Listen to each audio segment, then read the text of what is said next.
Hallo Deutschlerner! Today I'll explain some of the verbs that are often paired with the Wechselpräpositionen or the two-way prepositions and the dative case. These are often called verbs with fixed prepositions, but as you may have seen in my other video about verbs with fixed prepositions, calling them this is a little bit problematic at best. Today I am only focusing on these verbs when they're used with two-way prepositions and the dative case. Eventually I'll do a video about the accusative ones as well. So without further ado, let's get into the video.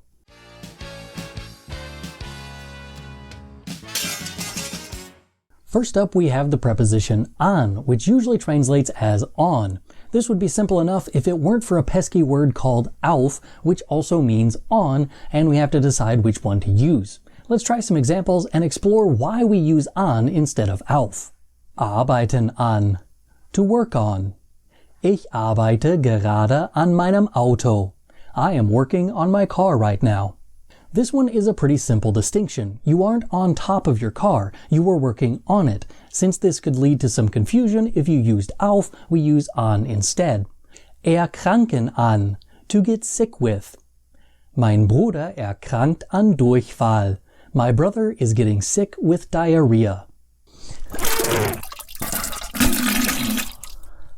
This one requires us to use a bit of process of elimination in order to find out why we used an. Why not mit? Well, that would mean that he's making himself sick with diarrhea, which kind of implies that he did it on purpose, which is probably not the case. Why not auf? Well, that one shows a physical location again, which is not an option when talking about a disease. While we're on the topic of illness, you should use an when you are dying from something as well, for the same reasoning. Mein Bruder stirbt an Durchfall. My brother is dying of diarrhea.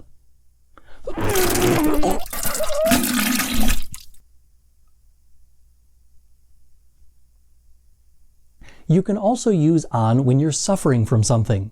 Leiden an, to suffer from. Er leidet an einem ganz schlimmen Fall von Dummheit. He is suffering from a very bad case of stupidity.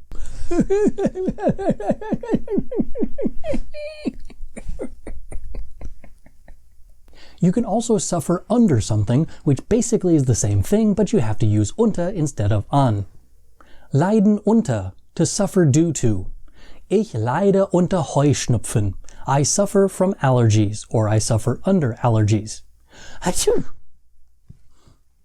You can also use an with the verb liegen to express that something is due to something else.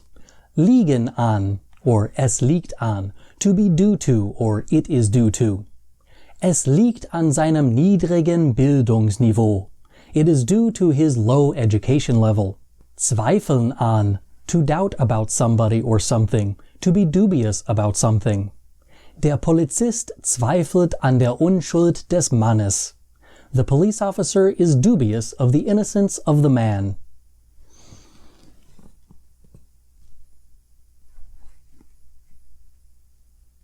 As you can see from the examples so far, the preposition an, when combined with a verb and the dative case, shows a connection between the action and the reasoning or origin. Think of it as a more figurative version of location. There are a couple of ways to say that you are participating or taking part in something with the preposition an. Sich beteiligen an, to participate in or to take part in. Die besten Schüler beteiligen sich aktiv am Unterricht. The best students participate actively in class. Teilnehmen an, to participate in, to compete in. Ich nehme heute an einem Marathon teil. I am participating in a marathon today. One last example of an has nothing to do with the others, but it's more of a perspective switch from how people usually think of an. Hängen an, to be attached to. Ein Stück Klopapier hängt an seinem Schuh. A piece of toilet paper is attached to his shoe. In this one you see an being used as a literal location. But I thought an was used with vertical things. Unfortunately, your options are limited here. You could try auf, but that means that it's on top of something else, and if it's hanging, it clearly isn't on top of it. You could try von, but that's usually used with abhängen, which is a different verb entirely and means to depend upon. The other prepositions really don't make much sense either. This is another case of it just doesn't work with other prepositions, so we're left with an. There is, of course, another preposition on the list of Wechselpräpositionen, which also means on, auf.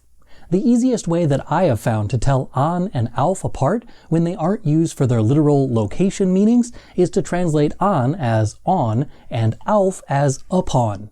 Take a look at these examples to see what I mean. Basieren auf, to be based upon. Dieser Film basiert auf einer wahren Begebenheit. This film is based upon a true event. Beruhen auf, to be based upon or to rely upon. Dieser Film beruht auf einer Fernsehserie von Joss Whedon. This film is based on a TV series by Joss Whedon. The verb harren means to await. Add the prefix be and it becomes to persist. Add the preposition auf and it becomes to insist upon. Beharren auf, to insist upon. Das Mädchen beharrt auf ihrem Standpunkt. The girl digs in her heels. Literally, the girl insists upon her position. When you are mistaken about something in German, you are mistaken in that thing. There are two verbs to express this in German. For example, sich irren in, to be mistaken about. Meine Mutter irrt sich in fast jedem Fall. My mother is mistaken in almost every case. Sich täuschen in, to be wrong about. Sie täuschen sich in ihm, ist ein sehr netter Junge. You were wrong about him, he is a very nice boy. Our last preposition for today is vor, which usually means before or in front of. When used with certain verbs, however, the English translation just doesn't fit. If you're escaping something or fleeing from it, for instance, you use vor. Fliehen vor, to escape from, to flee from. Peter flieht vor dem alten Mann Mr. McGregor. Peter is fleeing from the old man Mr. McGregor. Flüchten vor, to escape from, to flee from. Viele Menschen flüchten vor dem Krieg in ihren Ländern.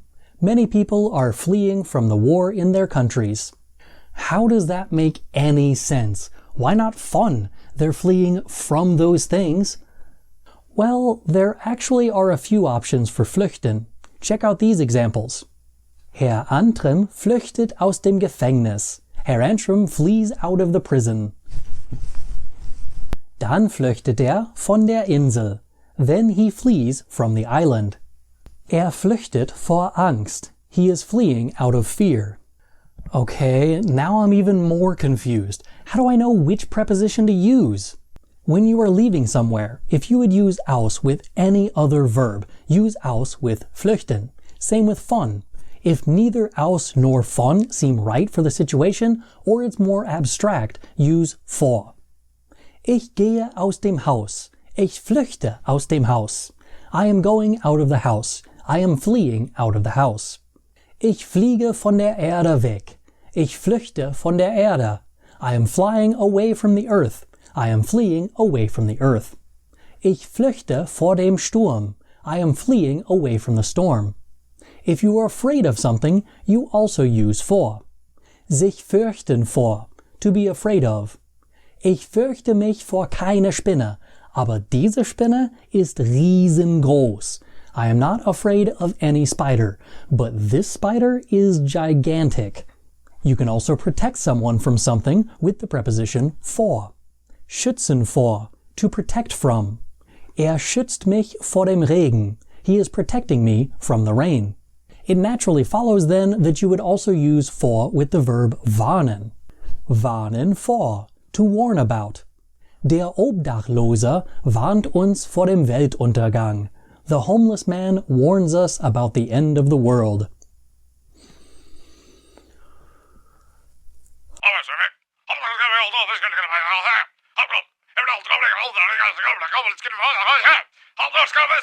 That's my list for today. If you like this video, don't forget to give it a thumbs up and leave a comment down below, trying out some of these verb and preposition combinations on your own. If you want more German learning stuff, don't forget to check out germanwithantrim.com. Das ist alles für heute. Danke fürs Zuschauen. Bis zum nächsten Mal. Tschüss!